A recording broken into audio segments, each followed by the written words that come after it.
महात्मा बुद्ध जी के समय की बात है। अजातशत्रु नाम का एक राजा था। उनका राज्य बहुत अच्छा चल रहा था, किंतु कहते हैं ना कि समय हमेशा एक जैसा नहीं रहता। ऐसा ही अजातशत्रु के साथ हुआ। राजा कई मुश्किलों से घिर गए और उन मुश्किलों से बाहर नहीं निकल पा रहे थे। उन्होंने कई युक्तियां अपनाई, लेकिन असफल रहे। एक दिन उनकी मुलाकात एक तांत्रिक से हुई। राजा ने तांत्रिक को अपनी मुश्किलें बताई। तांत्रिक ने राजा की बातों को ध्यान से सुना। फिर उसने एक उपाय बताया। तांत्रिक ने कहा, आपको पशु बलि देनी पड़ेगी, तभी आपकी मुश्किलों का समाधान होगा। पहले तो राजा काफी सोच विचार में पड़ गया, लेकिन उन्हें जब कोई भी रास्ता ना दिखा तो उन्होंने तांत्रिक की बात मान ली। तांत्रिक के गया कहे एक बड़ा अनुष्ठान किया गया। पशुओं को मैदान में बलि देने के लिए बांध दिया गया। संयोगवश उस समय महात्मा बुद्ध राजा के नगर में पहुंचे। वे उसी स्थान से गुजर रहे थे जहां पर राजा ने अनुष्ठान कराया था। महात्मा बुद्ध ने जब देखा कि निर्दोष पशुओं की बलि दी जाने वाली है, तो वे राजा के पास गए और बोले, राजन, आप इन निर्दोष पशुओं को क्यों मारने जा रहे हैं?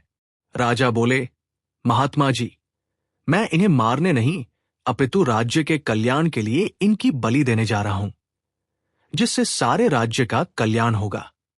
महात्मा बुद्ध बोले, क्या किसी निर्दोष जीव की बलि देने से किसी का भला भी हो सकता है? थोड़ा सा रुक कर महात्मा बुद्ध ने जमीन से एक तिनका उठाया और राजा को देते हुए बोले, इसे तोड़ कर दिखाइए। राजा ने तिनके के 2 टुकड़े कर दिए। बुद्ध बोले, इसे अब पूर्ण जोड़ दें। राजा बोले, महात्मा जी, ये अब कैसी बातें कर रहे हैं? इसे तो अब कोई भी नहीं जोड़ सकता।